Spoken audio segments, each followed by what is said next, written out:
Never forget sitting in that oversized chair, one that actually fit me, one that had arms and I could fit in, as I waited at Grand Health Partners down in Grand Rapids for a consultation appointment for bariatric surgery.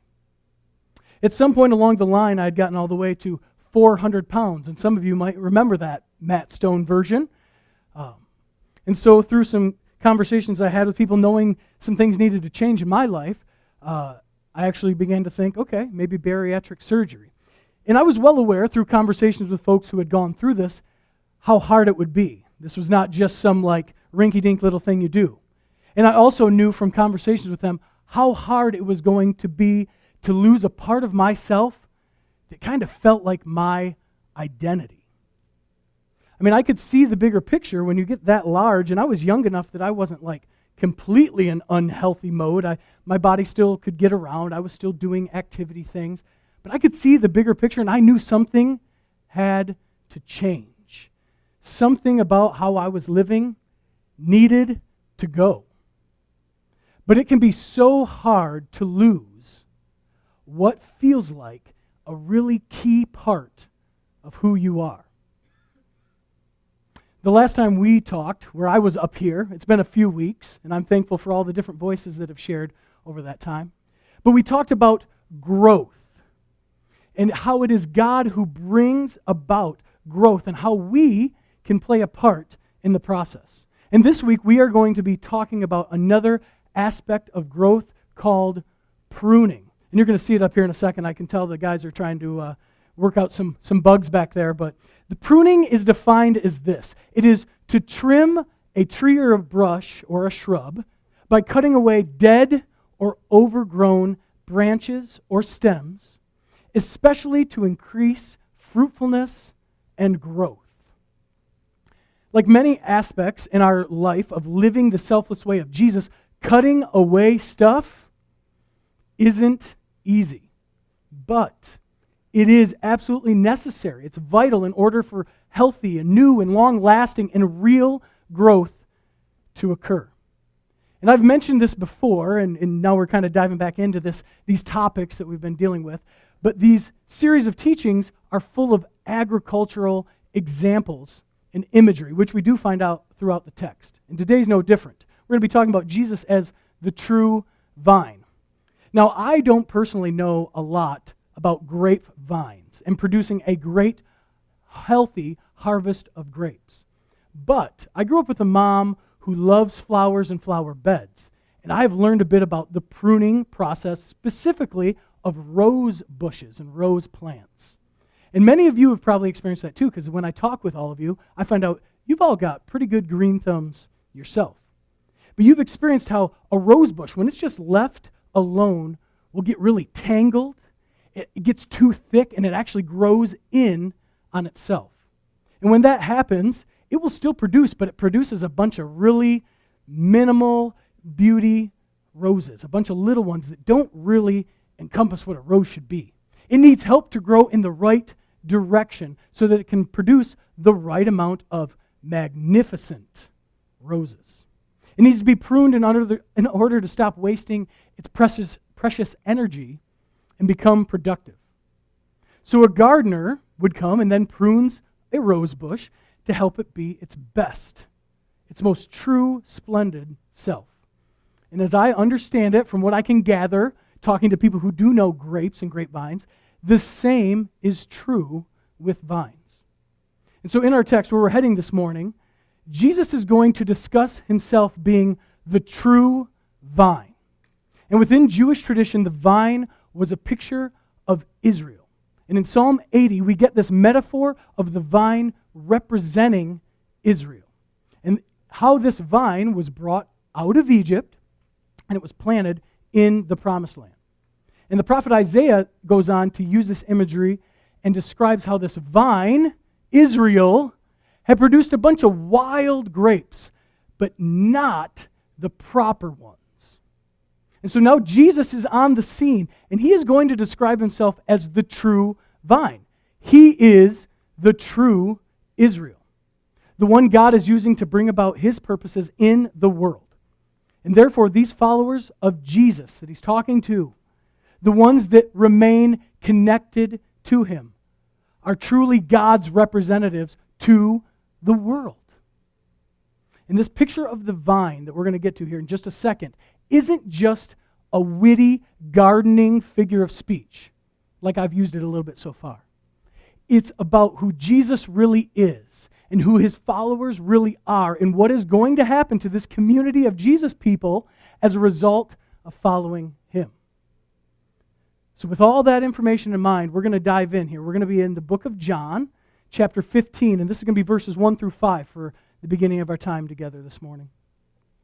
It's under the heading, Jesus, the True Vine. You can follow along here on the screens. Jesus speaking, he says, I am the true grapevine, and my Father is the gardener. He cuts off every branch of mine that doesn't produce fruit, and he prunes the branches that do bear fruit so they will produce even more. You have already been pruned and purified by the message I have given you. Remain in me, and I will remain in you. For a branch cannot produce fruit if it is severed from the vine, and you cannot be fruitful unless you remain in me. Yes, I am the vine. You are the branches. Those who remain in me and I in them will produce much fruit. For apart from me, you can do nothing. Familiar passage. I feel like we should do the children's song, right? He's the vine and we are the branches, his banner over. Yeah. So that was all off the cuff there. Sorry, off track. But it's a familiar text. If you've grown up in church a little bit, you've encountered that tune, you've encountered this text. But we're going to dive through it and work our way through a little bit. So the first point that I want to make about this is that God's got a green thumb. Because there are two things communicated in the first verse of chapter 15. It's first that Jesus makes it clear that he is the true vine. He wants the listeners to understand there is no worthwhile life. So any sustained health apart from him. Just as all the nutrients needed to grow a plant well travel through the root system, through that trunk and stem, out to the limbs, so what we need for life, a true fulfilling life, comes through Christ. Now, second, the one who was responsible, and this is what we've talked about in the past, so it's a little bit of a refresher, the one who is responsible for cultivating the growth in the lives of people is God. And truly, there is no other being who is more qualified to oversee this growth process than the one who is the author of life in the first place. And where do we see that begin in the Bible? It happens in a garden. This all takes place. We should absolutely, when we see this imagery, we should fly back to that. The first audience, the original audience, would have been thinking Israel in the birth of this nation. See, God is what we could call, and this is being a little cutesy, but play with me here just a little bit along with me. We call him a divine gardener. And the truth is, he is an expert at facilitating growth. A friend of mine says that he is really great at manufacturing. You think about that, like God is creative force. So these two things are important to keep in mind as we talk about this topic of pruning, because it's crucial to remember who is behind this work of growth, and that God, this divine gardener, has bigger things in mind than what we may see and know right now. And in this work of cutting away and of reducing, you and I are being led to and prepared for the good and the better life. And this always reminds me, I want to, as we keep moving through, just share Romans 8:28, another familiar text. And we know that God causes everything to work together for the good of those who love God and are called according to his purpose for them. We like to say that one. It's a good reminder, a little harder to practice. So think back to our definition of pruning. And again, I won't put it on the screen this time, but I'll say it one more time for you. It's to trim a tree or a shrub or a bush by cutting away dead or overgrown branches or stems, especially in order to increase fruitfulness and growth. So one of the main jobs of a gardener is to remove harmful and fruitless and broken limbs from a plant. A lifeless portion of its branches will hinder a plant because the dead part actually gets in the way. It gets in the way sometimes because a plant will waste precious energy and nutrients to help that part of it live, the parts that don't produce any fruit. And in our lives, we often have similar areas that are hindrances to our growth. Things that waste all of your most precious resource, which is your energy. Can I get an amen to that? Not that I ask for amens much, but we come in here and we sit down, right, and you feel it, right? As soon as you sat down, it is our precious resource called energy, and sometimes we don't have a lot of it, so let's not waste it. I've heard it said this way, though, because we are really good at this. I've heard it said this way in a book recently that said, we become masters in the art of distracting ourselves from life's real depth. I recognize the truth in that in my life. I mean, you can tell what a person values by how much time he or she spends on it. So the question this morning for you is, where do you choose to spend your time and energy? And I actually want to take just a quick moment for you to think of 2 or 3 things that you spend a lot of your time and energy on. And then ask yourself the question, do these priorities, because those are priorities in your life, they're taking precedent, do these priorities contribute to, or do they take away from your overall health and maturity and growing up and your connection to Jesus Christ? A few common hindrances that I see as I look around, and honestly I see these in my life, so I'm not pointing fingers, it's a lot coming back at me. A few common hindrances, one right now that is everywhere, it seems to permeate throughout our entire society, is an us versus them mindset. And you've heard me talk about this numerous times. But it's a dangerous attitude that will lead us ultimately to dehumanizing other people, which is to rob them from their image bearer status. The viewpoint is this. Maybe you've heard it this way. Well, you're either for me or you're against me.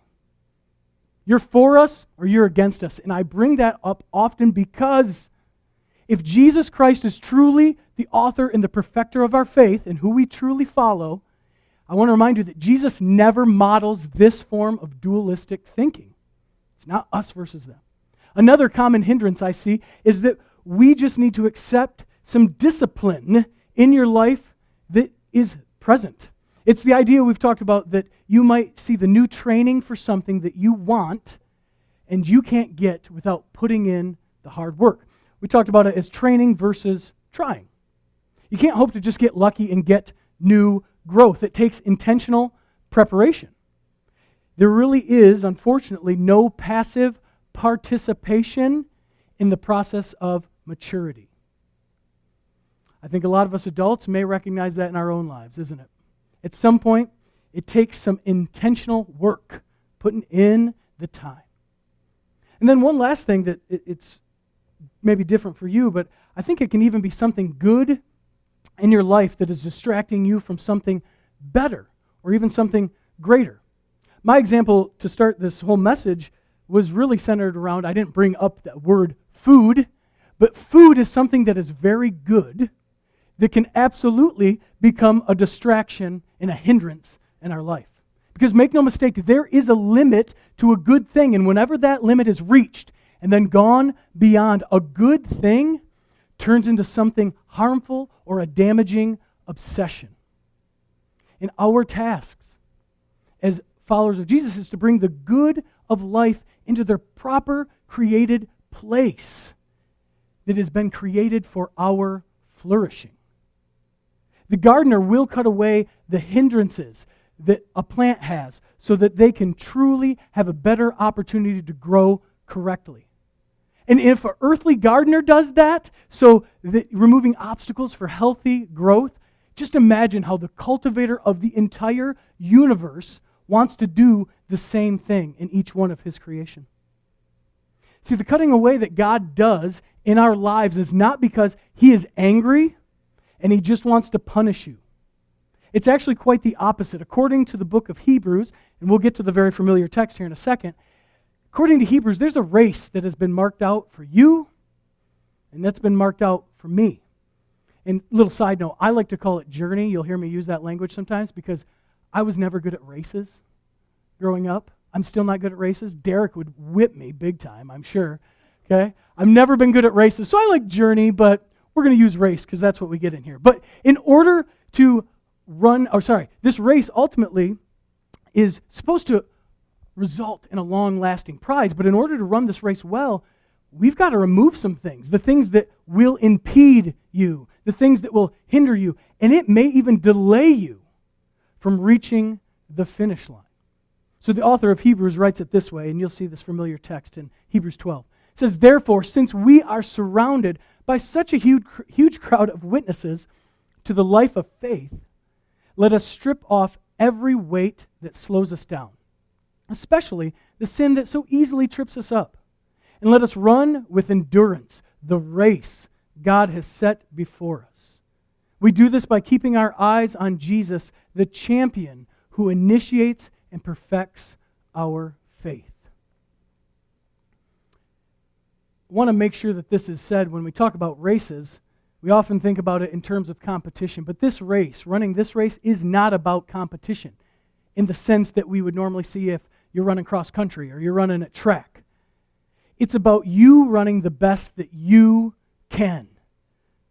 When Brenda spoke back in March, she talked about the PR. It's discovering your new personal record, your best that you can run. And I get it that that's not an easy or comfortable process. However, in the end, as the things are removed that actually aren't helping each one of us grow up, you find that something more from life comes about that you could not have happened without the removal of what was in the way. It's this truth that I keep seeing play out in my own life, that wherever there is preparation, you can be sure that there is pruning. Now, one way we best prepare for this race, I believe, called life, this journey through life, is simplicity. Now, I don't want you to confuse simplicity, and we're going to roll this out just a little bit here today. I don't want you to confuse this with being simple or easy. Simplicity is not that. Okay, but putting this into words, this is my words, and then we'll get to a professional's words. I say it's a deliberate ordering of priorities so as to best distinguish between what is necessary and unnecessary, useful and wasteful, or lovely and offensive. Author and scholar Richard Foster defines it this way. He says, it's an inward reality of single-hearted focus upon God and His kingdom, which results in an outward lifestyle of modesty, openness, and unpretentiousness. We need a lot more of that. And which disciplines our hunger for status and glamour and luxury. The truth is, there is a complexity in simplicity, but you don't say that too many times fast or you will get tripped up. There is a complexity in simplicity. It comes off as a paradox as you search for the easy answers, right? The simple solutions to the intricate and messy bits of life, such as what we just talked about, preparation and pruning. Oof. So many teachings of Jesus are embedded in paradox regarding this living in simplicity. Things like, in giving, we receive. The Prince of Peace brings a sword of division. The way to find your life is to lose it. And the last will be first, and the first will be last. These are a bit of paradoxical statements that we find. And the truth of them is most often revealed to each of us and then realized and experienced by preserving the tension between two seemingly different positions. See, the goal for us is to avoid overemphasizing one or the other in these realities, because in doing so, the truth then becomes a bit flawed, or even worse, really, it just becomes unclear. And there are times in your life and in my life and absolutely in our spiritual lives where there is confusion. And the healthiest option for us, honestly, is just admit that there is a lot of perplexity. There is paradox going on. I mean, just think about what we're talking about. You have to cut away some things from your life that are really important to you. It might even be good things. But you're doing that in order to get simple, to get healthy. Rarely are these moments that we face a question of right and wrong, good or bad. Rather, the question is about being better prepared for the next part of your life, which, in the moment, none of us really appreciate, right? The giving up in the moment, I don't appreciate that. That's not cool. We might not even recognize what's taking place in the moment. It's just confusion. And it is only by going through this type of uncertainty that you will get to the place where you do truly best flourish. You're the healthiest. So the encouragement there is to embrace the paradox and the tension that it creates as you remain in trusting simplicity that what Jesus says is true, even though in the waiting and what feels like just grabbing in the dark sometimes. That's how it feels for me. Even though in those moments we don't see what God is creating and we don't know what is being accomplished. Because a Christian, one who follows and lives the selfless way of Jesus, is a person whose strength comes by living in connection to Jesus Christ. And Galatians 5:22 and 23 speaks about these 9 fruits, or you could even say products, of living connected to Christ. These should be the part of your life and my life. And those fruits are specifically love, joy, peace, patience, and kindness, and goodness, faithfulness, gentleness, self-control. These very fruits are the final product, the real harvest in our lives. And if there is a goal, if you could reduce this thing to a goal, these are it. I mean, this is the path to our overall health, is through cultivating these specific fruits. So think about that list. And thanks for leaving it up there, Pat. Think about this list from Galatians. I mean, these are areas that most everyone, and I'm not just talking Christians, followers of Jesus. I'm talking most everyone has some desire to grow in and experience this list. And the way that these fruits are best able to grow day to day in your life is to remain connected to Jesus through full devotion to living His selfless way. And it's through an untiring trust in the process of growth and health.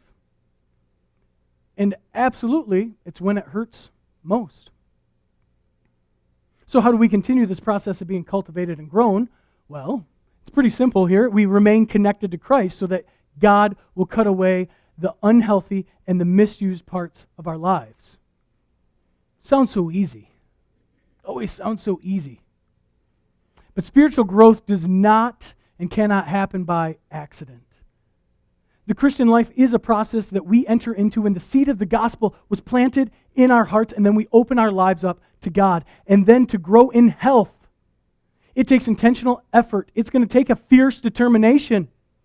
And it takes the goodness of a divine gardener, our Heavenly Father. It is true that God loves you just as you are, just as I am, which is really good news.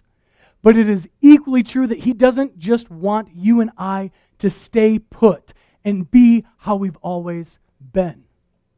As my good friend Pete, and he's probably your good friend at this point, he says this: we are not the frozen chosen. You don't get to stay the same forever.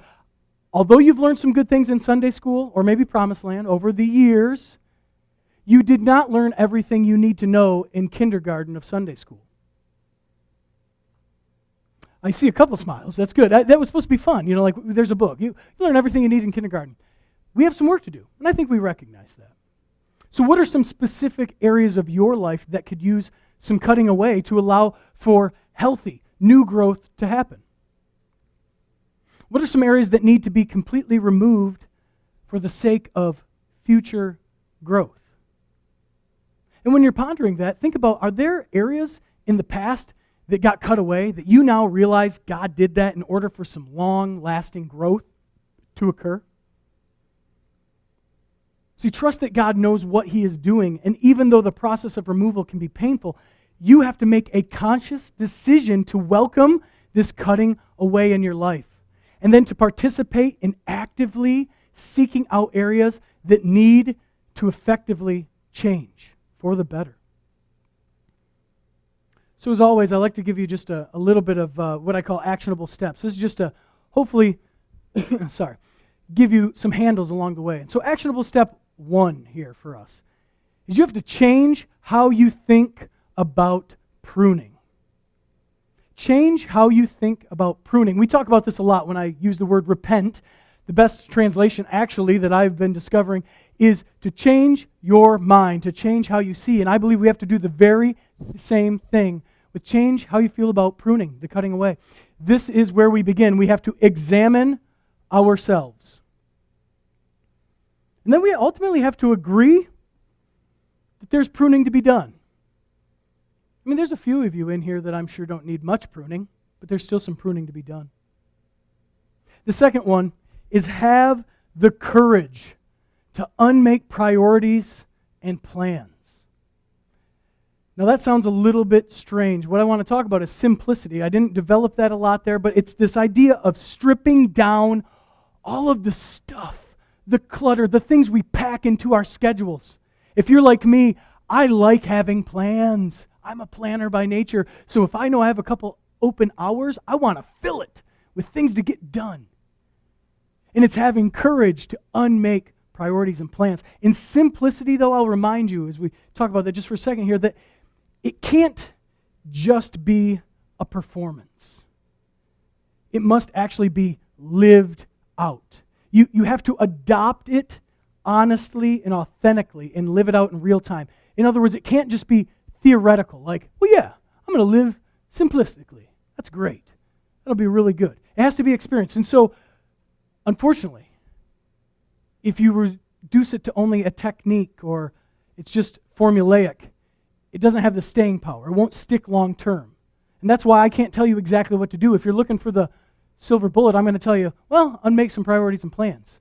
I can't tell you what to do because if I do that, then you're just going to get locked into the prescription. But what I can do is I can offer you a description of what it might look like to live this way. And one way that I've already discussed that I'll give you a great idea is that when I made this commitment to having bariatric surgery, I then also took on a different way of eating and being active. I started eating very different. You guys have heard me or you've seen me post about my keto lifestyle, if we'll call it that. And so I began this low-carb diet. It works for me. I'm not sure if it works for everyone, but it works for me. And then also with that, I became more active than I ever was. And now when people are like, man, even on vacation, I'm going out for long bike rides. I'm getting up, I'm going for walks. I'm doing different things. I'm still eating a few ice creams here and there, but relatively well on vacation because it's who I am. See, the other way is you say it's diet or it's a little bit of a training regimen, but it doesn't sustain you long term. The other way is to say, no, it's a lifestyle change. This is how I live. That's what I'm getting at here. I can't tell you what exactly you've got to cut away to get simple. But I have a feeling that you probably know of the few things that are distracting you and hindering you. And I'll give you one other thing that I've personally been trying to distance myself from, but I get how hard it is social media. Right now, social media is not really helping much of us. If it's helping you feel connected, then I'm glad for you because connection is important. And I'm not chastising. And I'm not telling you what to do. I'm not handing you the prescription. But I can tell you I can describe to you what I see out there. I see a lot of angry people that are demanding you to hear their voice. And what's that cause? Well, it then causes me to want to demand that they hear my voice. Maybe it's time to step away from social media. I don't know about Samsungs and stuff, but my iPhone tells me exactly how much time a day I spend on social networking. And when I see that number start to creep into 3 and 4 hours, and it has in the past, that's too much. So maybe that's how you need to simplify your life, to rid yourself and strip down all the junk of this life so that you can get simple to get healthy. 3, sorry, I lost you. Got a little sidetracked. Here we go. Number 3, this is third actionable step. Focus on the why and not the what. Because the truth is, if you only consider the what of what you have to move beyond, the what that you are going to leave behind, the what that you have to cut away, it's overwhelming. As I sat there in that day for the consultation, and I'm in this, again, big comfy seat for a large dude back then, and I'm thinking about all that I'll have to give up. And I'll tell you, that builds some anxiety. And as I began then to go through that process, and I started switching my mind to the why, to get to a better spot of health, to extend my longevity of being healthy and mobile. See, we have to focus on the why this needs to happen. The why are you doing this? Why it might be helpful. And let me offer you this. If you've been doing this Christian thing for a long time, and you don't experience much joy in your life, if instead that's been replaced with hatred or anger or fear or grabs at control, you got to start considering the why and not the what, because it's time to move beyond that. And the why you need to do that is that will choke out your opportunity to mature faster than anything. And last, move forward with confident uncertainty. How's that for a statement? Move forward with confident uncertainty. Embrace the unknown with the trust that the better life is ahead. That sounds like paradox, right? We'd already discussed that. And how do we preserve the truth found in paradox? We sit in the tension with it. We don't overemphasize one or the other. We don't just go, woo, life's great, and I'm just super confident. We don't embrace just uncertainty. We're overwhelmed by life is scary. No, we sit in that tension. Say, I know who to trust. Move forward with that. See, all of us experience growth when unhealthy areas of our lives are cut away or they're thinned. And this process is painful. We've admitted that. We talked all the way through Philippians that suffering is a real thing for Christians. However, we trust also that the outcome will be more beautiful. And as followers of the way of Jesus, we must see God's work in our lives as something that actually has our best in mind. And one more reminder, when you go through these times, just as a gardener, and I've seen Kathy do this right out here in our beautiful flower beds, just as the gardener is never more close to the plant or the flower when they've got the tools in hand cutting away, I believe that when this is going on in our lives, God is never more close to us than when there's work to be done. Let's pray together.